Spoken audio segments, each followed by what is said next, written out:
daughter sent me a single emoji at 11:43 on a Tuesday night, and I knew immediately that something was wrong. Not because the emoji itself was alarming. It was a small yellow sun, the kind you'd send to say good morning or to brighten someone's day. But my daughter hadn't sent me that emoji in 9 years. Not since she was 19 and living in residence at Dalhousie, and we had worked out a system together after a bad night at a house party where she couldn't call but needed me to know she wasn't okay.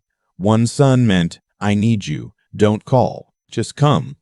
She was 28 now and lived with her boyfriend in a 2-bedroom condo in Canada, west of Ottawa, and I was in Sudbury 5.5 hours away, sitting at the kitchen table with a cup of tea gone cold when my phone lit up.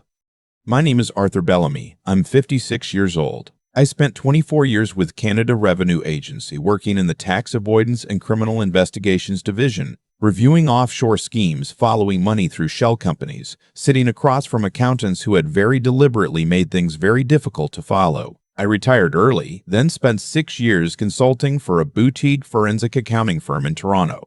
I know how money moves when someone is trying to hide where it's going. I know the language people use when they want a thing to sound legitimate without actually being legitimate. I stared at that small sun on my screen for a long time. Then I texted back, I'm here tomorrow morning. She replied in under a minute, please. My daughter's name is Vivienne. She goes by Viv. She's sharp in the way that makes people underestimate her at first. She has her mother's laugh and her mother's patience, and she uses both the way a card player uses a good hand, carefully and at the right time. She works as a project coordinator for a civil engineering firm. She is not, as a general rule, someone who sends distress signals at midnight on a Tuesday. I told my wife Helen before I went to bed. She listened without interrupting the way she always does. And then she said, drive safe and call me when you get there. We've been married 31 years. She knows I'm not someone who catastrophizes, which means when I say something feels serious, she takes it at its word. I left at 5:30 in the morning. The highway through Sudbury to Ottawa in late October is the kind of drive that gives you too much time to think. The Canadian Shield in the dark, the rocks coming up gray and flat on both sides, the occasional light of a gas station. I drank bad coffee from a thermos and thought about the last time Viv had used the sun signal, which was a long time ago and a very different kind of problem. I thought about her voice the last few times we'd spoken, whether there had been something I'd missed. I couldn't place anything specific. She'd seemed quieter than usual over the last couple of months. But I'd assumed work stress. Her firm had been through a project review. There'd been some team restructuring. I got to Kanata at just after 11. She met me at the door of her building in a hoodie and bare feet, and the look on her face when she saw me was the look of someone who had been holding something heavy for a long time and could finally set it down. She made us coffee and we sat at her kitchen table, and she didn't say anything for a minute. Just turned her mug in her hands and looked at the window. How long? I asked. She exhaled. About 4 months, she said. Her boyfriend's name was Matthias. She'd met him 14 months ago at a climbing gym in Glebe.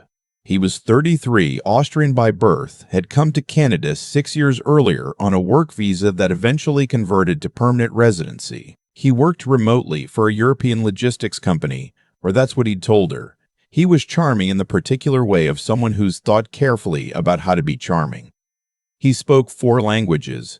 He cooked well. He remembered things. Her sister's birthday, the name of her first dog, what she'd ordered the first time they went out for dinner. He moved in with her 8 months ago.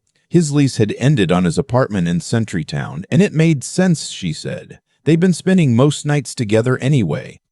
The first time he mentioned investing, it was casual. They were watching television, and there was a segment on housing prices in Ontario. And he said, almost to himself, that the real money in Canadian real estate wasn't in direct ownership anymore. It was in private mortgage investment corporations. Did she know about those? She said she'd heard of them vaguely. He dropped it.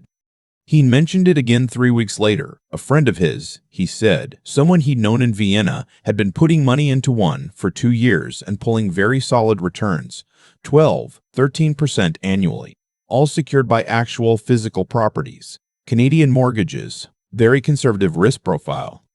Viv had $85,000 in her RRSP and another $22,000 in a TFSA. She'd been saving since her first job out of university. She was careful with money in the way that children of careful parents often are. She told me that the third time he raised it, he had a document. A prospectus, he called it, for something called Arcadian Mortgage Capital Partners. It had a clean logo, a registered address in Calgary, a disclosure section, a chart showing 11 years of consistent returns, averaging 11.8% annually. Did he ask you to sign anything? I asked. He emailed me a participation agreement last month, she said. He said there was no pressure, but there was an allocation window closing at the end of November. New investors only once per quarter. I kept my voice even. Viv, how much does he know about what I did for work? She looked at her coffee. I told him you were with CRA for a long time. Tax stuff. He said that must have been interesting and asked me something about dinner, and that was the end of it. That told me something. Either he didn't think it was relevant, or he had assessed the risk and decided it was manageable. Neither option was reassuring. Has he asked you directly to put money in? Not in those words, but he's been building toward it. Last week he said he was thinking of moving $40,000 of his own money in and asked if I wanted to be in the same intake round. He said the minimums were lower if two investors entered together. Coordinated entry. I'd seen that structure before. It was designed to make the mark feel less alone in the decision and more anchored to the person steering them. I need you to forward me that participation agreement, I said. Tonight before he gets home. She met my eyes. Dad. She paused. He told me he loves me. I looked at my daughter. I didn't say anything for a moment because there wasn't anything to say that would make that land softly. She needed a second to sit with what she already knew. After a while, she nodded slowly and reached for her phone. I read the document that night in Viv's spare room after she'd gone to bed. It was 14 pages. It was well formatted. The letterhead for Arcadian Mortgage Capital Partners listed a Calgary address, a phone number, and a professional email domain. There was a section outlining the fund's strategy, investment in first and second position mortgages on residential properties in Alberta and British Columbia. There was a section on investor protections that referenced something called the Arcadian Capital Security Reserve, which was described as a separate document available upon request. That document was not attached. I pulled up the Calgary address. It was a shared office suite in a building on 5th Avenue SW, the kind of space that rents a desk and a mailing address for a few $100s a month, not a fund operation. I checked the Canadian Securities Administrators National Registration Database at securitiesadministrators.ca. Arcadian Mortgage Capital Partners did not appear, neither did any variation of the name.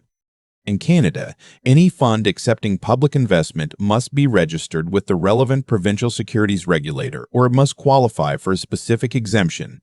The exemptions exist, but they carry strict requirements. Accredited investor thresholds, disclosure obligations, limits on advertising. There was nothing in the document that correctly described any of those structures.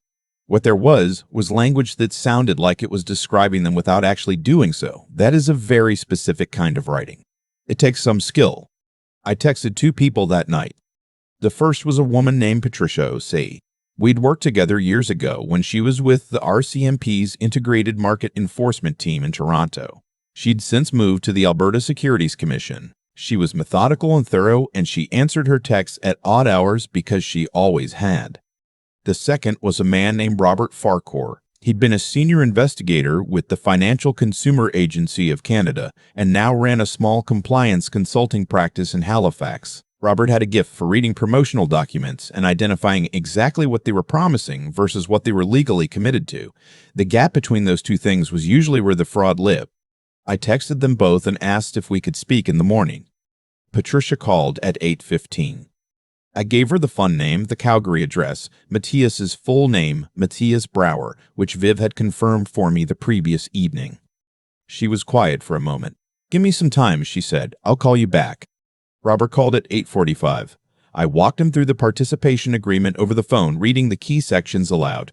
He stopped me twice. The first time was when I read the section on mortgage security.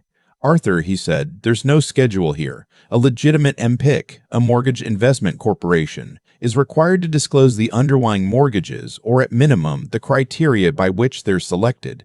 There's nothing here. They say the mortgages are residential properties in Alberta and BC. That's it. No loan-to-value ratios, no credit criteria, no property types. That section describes a fund structure without describing a fund. The second time he stopped me was at the Investor Protections Clause. The Arcadian Capital Security Reserve, he said slowly. I've seen this. Not this fund, but this language. It's a rhetorical device. They're describing a protection mechanism in enough detail to sound real and in enough vagueness to mean nothing.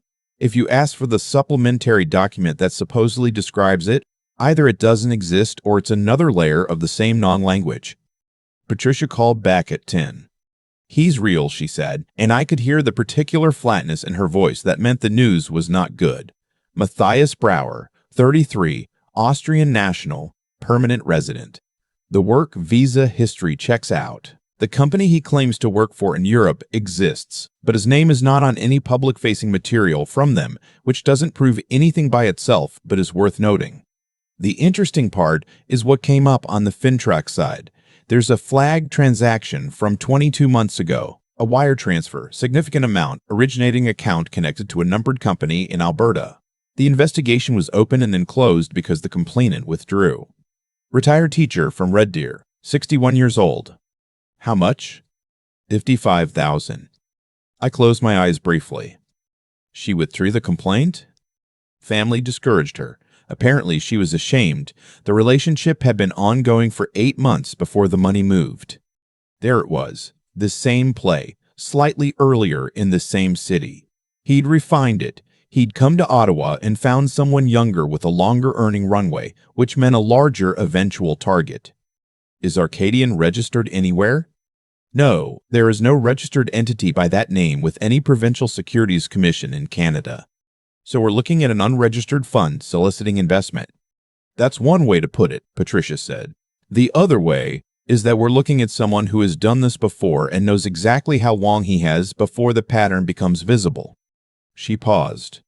How close is he to asking her to transfer? Participation agreement already sent. End of November deadline. She has $107,000 between her registered accounts. Another pause, shorter. Patricia and I had worked cases for years, not together, not usually, but in parallel, and we debriefed enough times that we spoke a shorthand. I need her to let him make the pitch on record, she said. Full ask, full fund description, transfer details. In Ontario, a party to a conversation can record without disclosure. If your daughter records on her own device, that recording is usable. Vivienne is going to have a lot of questions about this. I know. But Arthur, she reached out to you. She sent the signal. She already knows. She's been waiting for someone to tell her what to do with what she already knows. She was right. I drove back to Viv's building that afternoon. She was sitting on her couch with her knees pulled up and her laptop open, but not being used, the way people sit when they're somewhere else entirely in their heads. I sat down across from her and told her everything, the Calgary address, the securities database, the participation agreement's missing schedule of mortgages, Patricia's call, and what it had turned up in Red Deer, the retired teacher who lost $55,000 and was too embarrassed to follow through. Viv listened without moving. She had her mother's stillness under pressure. She said, he calls her every Sunday. He told me she's his aunt. He calls her every Sunday morning from the bedroom. I sat with that for a moment. Calls from the bedroom, consistent schedule, maintained personal detail. He was not careless. What do I do? She asked. I explained the recording. She would need to let him make the full pitch, let him name the fund, describe the return structure, tell her how to transfer the money and where it would go. She could not react. She could not give him any indication that anything had shifted. She needed to be a woman who was almost ready to say yes. Can you do that? I asked. She looked at me with the same eyes she'd had since she was a little girl, the ones that went very clear when something hard was in front of her. I'd been doing it for 4 months without knowing I was doing it, she said.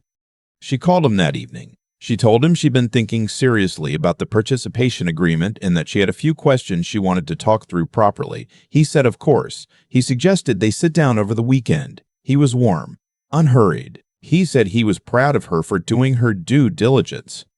That word, due diligence, it's a borrowed word used to signal legitimacy. Real legitimacy doesn't usually need to announce itself. Saturday morning, I drove back to Ottawa. I sat with Viv at her kitchen table and walked her through the recording setup on her phone. Voice memo app, front pocket, screen facing inward. Let him talk. Let the silences sit. If he paused, wait. Ask clarifying questions in a neutral tone. Be someone who is almost but not quite ready to commit. She nodded through all of it. How are you feeling? I asked. She thought about it honestly, which is one of her better qualities. Like I want it to be done, she said. Not angry, exactly. Just done. That's good, I said. Stay in that. I drove to a coffee shop on Dean and sat with my laptop and waited. She texted me at 2:47. Done. It's done. She called 5 minutes after that. Her voice was steady but compressed, the way a voice gets when the body is still running on too much adrenaline. He was clear, she said. He described the fund structure, the projected returns. He said 14 to 16%, which is what he'd been building toward. He gave her the transfer instructions, a credit union account in British Columbia. He said the fund managers worked outside the major banks because of processing efficiency and that her money would be actively working within 48 hours of the wire. 48 hours. I knew exactly why that number mattered. It was enough time to move money through enough intermediate accounts to make recovery very difficult, possibly impossible. I called Patricia that evening. She asked Viv to send the audio file for a secure upload link, which she did within the hour. Patricia called me Sunday morning. It's enough, she said. We have what we need. We're going to move. I didn't ask about the details of how it unfolded. That was not my role, and not Viv's. What I can tell you is that Matthias Brower was arrested at the Canada condo on Monday morning before 7. I know because Viv called me from the parking garage of her building, standing next to her car in her work jacket with the engine not yet running. They're up there, she said. I could hear it in her voice. Not relief exactly, something more complicated than that. The sound of a thing being finished, that she hadn't chosen to start. Go get yourself a coffee, I said. Somewhere warm. Don't sit in the parking garage. Okay, she said. The investigation that followed established that Matthias Brower had used variations of the same model in 3 provinces over 6 years. A different fund name each time. Arcadian Mortgage Capital Partners was the 4th iteration. Across all the victims, investigators were able to confirm 7 people in total. The losses exceeded $680,000. The retired teacher from Red Deer was among them. Several others had already transferred money before Vivienne ever met him at the climbing gym in Glebe. She was the first one who hadn't lost $1. 6 weeks later, she drove up to Sudbury for the weekend. Helen made her lamb stew, the one she's been making since Viv was in high school, and we sat at the table where the 3 of us have sat for 30 years of ordinary meals. Viv was quiet through most of dinner, not the pressed-down quiet of before, a different kind. Settled, the kind of quiet that comes after something difficult is finally behind you. She held Helen with the dishes without being asked, the way she always does, and when Helen went to the living room to read, Viv came and sat across from me at the kitchen table with both hands around her mug. I keep thinking I should have seen it earlier, she said. You saw it when it mattered, I said. She looked at the table. He was so consistent. That's the word I keep coming back to. He was consistent. The calls to his aunt every Sunday, the way he remembered things. He didn't slip. People who do this for a living don't slip, I said. Not the good ones. That's what makes them dangerous, and that's what makes it not a failure of your judgment. He invested considerable time and skill into making you trust him. The affection was a tool. It was the first thing he built because without it, nothing else works. By the time the investment conversation started, you were already inside something that felt completely real, because in many ways it was real. The time was real. The attention was real. He just had a different accounting of what all of it was for. Viv was quiet for a moment. It doesn't feel great to say that, she said. It shouldn't. But here's what you should actually hold on to. The moment something felt wrong, you didn't bury it. You didn't talk yourself into waiting another month. You sent me a small yellow sun at 11:43 on a Tuesday night because some party you knew before the rest of you was ready to say it. That instinct is the thing. That's what made every other thing possible. She nodded slowly. Most people don't, I said. That's the part that stays with me after 30 years of working these cases. Most people feel the wrongness and decide they're being paranoid. They don't want to look foolish. They don't want the relationship to be what it's starting to look like. So they wait. And while they're waiting, the window closes and the money moves and the person is already planning the next city. She was quiet. Is he going to prison? That's for the courts, I said. What I can tell you is that the evidence is thorough and the recording is clear, and there are 7 other people who now have a real chance at some form of accountability because you didn't let him finish what he came to Ottawa to finish. She turned her mug in her hands. I'm glad I sent it, she said. So am I said. And Vivo, you can always send it. Whatever signal you have, I will always answer. She smiled at that, small and real, and Helen called from the other room to ask if anyone wanted tea, and the evening became what evenings in that house usually are, ordinary and warm and entirely sufficient. There are things I want to say plainly as someone who spent a long career following money and the people who move it dishonestly.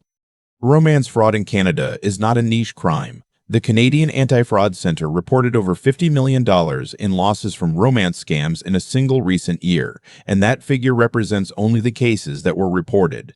Most are not. The shame is too significant, and the personal cost of the admission too high. Victims are not foolish people. They are trusting people, emotionally available people, people who are open to connection and to the reasonable possibility that something good might be true. The most sophisticated operators in this space don't move quickly. They build warmth over months. They remember details. They call on schedule. They introduce the financial element only after the relationship has been established to a point where skepticism feels like a betrayal of something genuine. By that point, the red flags are hard to see from the inside. They're often only visible to someone looking in from outside. An investment return consistently above 8 or 9% annually in the current Canadian market environment should prompt serious questions. A fund with no verifiable registration on the CSA national database should stop the conversation entirely. A business address that resolves to a shared mailbox should be treated as a red flag. A deadline on an investment opportunity, any deadline framed as a closing window, is a pressure tactic. Real funds do not expire in 3 weeks. You can check whether any investment fund or advisor is registered in Canada through the Canadian Securities Administrators National Registration Search at securitiesadministrators.ca. It is free. It takes minutes. It can save you everything. And if someone you love reaches out to you, in whatever form, with whatever signal they have, please take it seriously. Vivienne used a code we made up when she was 19 and frightened at a party because some part of her understood that she needed someone outside the situation before she could name what the situation was. That instinct is worth more than any prospectus. We didn't lose $1. We almost did. The difference was a young woman at midnight sending one small yellow sun to her father because she trusted that he would know what it meant. If your gut is telling you something is wrong, it is telling you something true. It always is. I've been sitting with this story for a while now, turning it over the way you turn a stone in your hand when you're not sure yet what you're holding. What strikes me most isn't the fraud itself. I spent enough years working financial crimes that the mechanics of it, the fake fund, the borrowed language, the manufactured urgency, none of that surprised me. What stays with me is Vivienne at her kitchen table at midnight, deciding to send a small yellow sun to her father instead of talking herself out of what she already knew. That decision cost her nothing. It saved her everything. There's a cause and effect running through this story that I think is worth naming plainly. Matthias didn't fail because I was smart, or because Patricia moved quickly, or because the recording came out clearly. He failed because Vivienne listened to herself. She felt something shift. Something quiet and hard to articulate, the way wrongness often is, and instead of burying it under the weight of what she wanted to believe, she acted on it. That single honest moment set every other thing in motion. Every piece of accountability that followed traces back to one woman choosing not to lie to herself at 11:43 on a Tuesday night. I think about the retired teacher in Red Deer, 61 years old, $55,000 gone, too ashamed to follow through on the complaint her gut had already filed. I don't say that to judge her. Shame is a powerful silencer, and these people are skilled at making their victims feel that the deception was somehow their own failure. But I think about what might have been different if she'd had someone to send a signal to, someone who would have answered. That's the part I keep coming back to, not the investigation, the signal itself.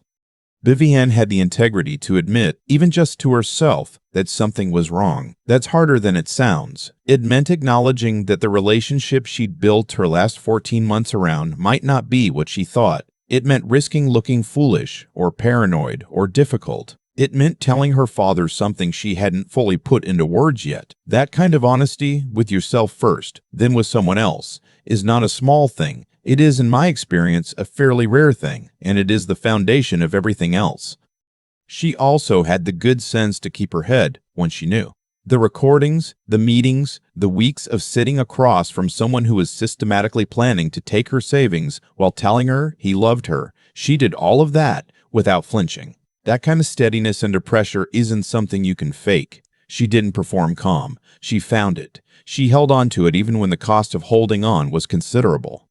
What I want people to take from this is not a checklist. It's not a list of red flags, though those matter. It's something simpler and harder than that.